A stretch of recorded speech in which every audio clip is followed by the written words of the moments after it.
Hello YouTube, thanks for tuning in. Hope you're having a nice day, and I got 11 home movie watches, all on physical media. We're going to shoot straight into them.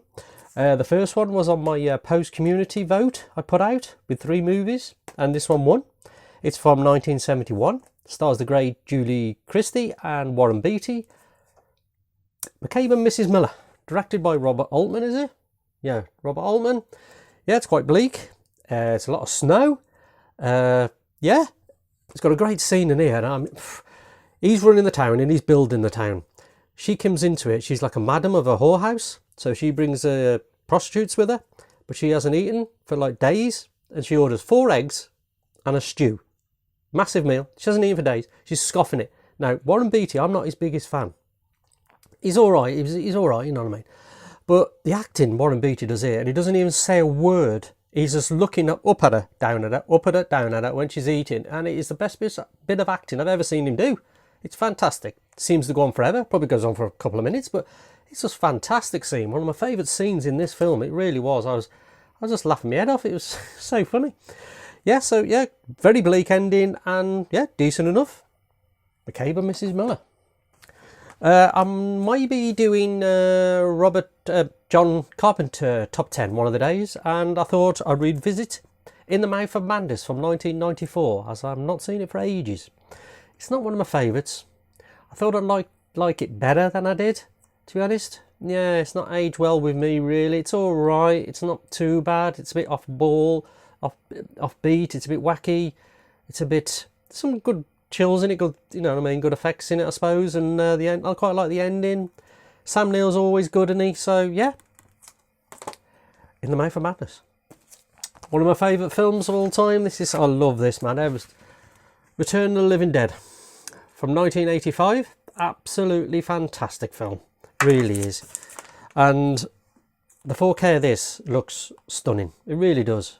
If you're used to the dodgy copies of VHSs of these and like the crap DVD quality, this looks great. It's not perfect, it's not demo edition, you know what I mean, it's not demo worthy or anything like that, but it's the best it's ever looked. It looks great. I just love it. So much fun. The effects are fantastic. It's proper 80s, man. And the soundtrack's great as well. It's got good music as well, a really good score to this as well. Return of the Living Dead, you cannot go wrong with Return of the Living Dead. If you're not seeing it out there, man, you need to, because it's one of the best films of the 80s. It really is. This one's from 1991. Stars the great Faye Dunaway, Meryl Streep, sorry, Albert Brooks, and the great Rip Torn. Love Rip Torn, man. There's a Columbo episode with Rip Torn in when he wins the lottery. It's fantastic. Rip Torn and Columbo, man, together. It's fantastic. Peter Falk. This is anyway. It's from 1991, and it's called Defending Your Life. It's like an afterlife, near-death experience. He has an accident and he gets sent to this place called Judgment City, and you have to defend your life to go further on. Yeah, it's good. Good romance. Good comedy. Yeah, decent film. Great for a Sunday afternoon. Defending your life. Like that one. I'm going to do a Ray Harryhausen top 10 soon, so I've been watching a few of them, and this one I haven't seen for years, and it's 1 million years BC, and it's from 1966, and it's Ray Harryhausen, the special effects. And yeah, it's got John Richardson and Raquel Welch. Yeah, a few grunts in it, a few moans in it. There's no dialogue hardly.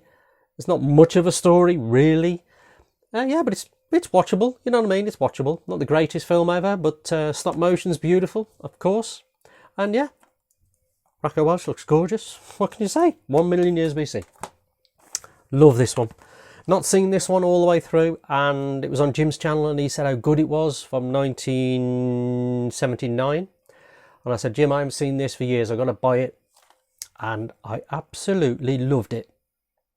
I don't know why I've not bought it years ago or watched it years ago, because it's time after time. Malcolm McDowell, David Warner, who's one of my favourite actors. David Warner in this, man, is incredible. Love David Warner.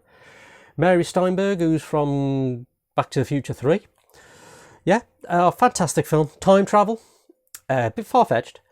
Jack the Ripper gets caught and he nicks the time machine, goes into the future. H.G. Wells, played by Malcolm McDowell, has to go and get him and track him down. It's fantastic. Very suspenseful. Bit of fantasy, I suppose. Bit of sci-fi, is it? But yeah, time after time is fantastic. And it looked nice as well on that Blu-ray as well. Oh, love this one. Not seen this one for years. Wasn't too sure if I've seen it. As soon as I put it on, I thought, yeah. And especially the ending. Goorgo from 1961. Fantastic creature feature film. About a monster Goorgo who gets out of the sea. They take him to London. You know, it's all in London, mostly British actors. And is it Bill Travers? Yeah, Bill Travers is fantastic. Bill Travers is, man. What an actor. Born Free, he was in. William Sylvester, Vincent Winter. Yeah, fantastic creature feature, fantasy film, as you want to call it. And I remember the ending. That's why I remember. I remember the kid saying, because you think Goorgo's the main character, then don't want to spoil it, but someone comes into it to get him. And I remember the little kid saying, go back into the water. Oh, great ending. Love that bit of the ending with the little kid. Fantastic film, Goorgo is, man. Woo! Yeah, it might, modern audiences might think, what the hell's that? But I don't care. I love it, Goorgo. This is in my post-community vote, and it's from 1987, and it won. And first time watch. Fantastic film. Near Dark. Lance Henriksen. Bill Paxton. Oh, what's her name out of Aliens? Jeanette Goldstein. And it's directed by Kathleen Bigelow, Point Break and Hurt Locker. Fantastic vampire film. I hate this cover though, it looks like bloody Twilight, it really does. Could do a better cover on that, because the back's really good, look at the back. Yeah, really nice. Yeah, really, it's quite gory as well. Bit of romance in there. The great bar scene. And yeah, fantastic film. Loved Near Dark, love that one. Oh.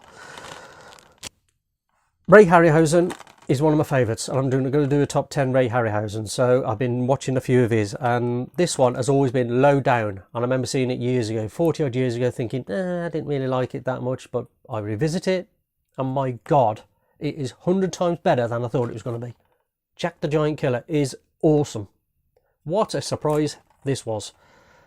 It knocked me off his socks, blew my socks off, man, how good it was. The effects, the stop motion, the story, the colours in there look beautiful.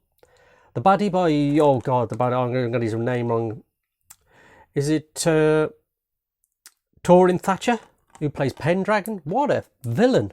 Torin Thatcher, man, what an actor. He played some great villains, really did. He was in the Sinbad films as well, I think. Yeah, Jack the Giant Killer, man, great stop motion.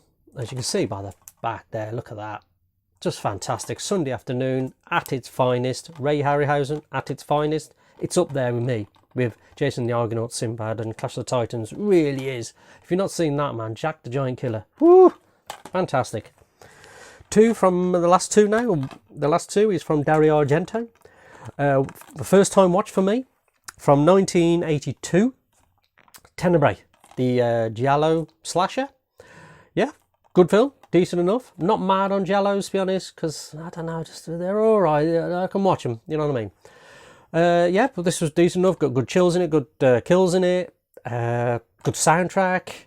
The ending's fantastic. I love the last 20 minutes of this. When you think it's the ending, it's not the ending. And there's a great shot in here when the victim's there and the killer is right behind the victim. And Dario Argento shoots it straight from like that, and you cannot see the victim. The killer is right behind the victim there, and it's just what a shot that is, man. And it is fantastic. It looks great as well, it really does, in 4K. Beautiful. Yeah, not bad, not bad. Not one of my favourite Dario Argentos though. It's not my top 5. It's not up there, to be honest, but it's decent enough. This is top tier. This is number one and my favourite over the years, man. I've watched it so many times, but not on 4K. And this looked absolutely phenomenal in 4K. The Synapse version. Now, I thought it looked good on Blu-ray, but my God, this looks astonishing. It really does. The picture quality is fantastic. The reds, the colours, absolutely pop. If you've got a decent OLED TV and you've got a decent dedicated 4K player, man, this is going to shine. Because this, you put this on and you say to people, this was from 1977. It was a Video Nasty band, and look how good that is. They won't believe you. They said it was made yesterday. It looks incredible. It looks better than some new films. It looks beautiful. That's all I've got to say. What a film Suspiria is anyway. There me 11 watches. Cheers for watching. Like, subscribe and all that business. Comments, love your comments. And yeah,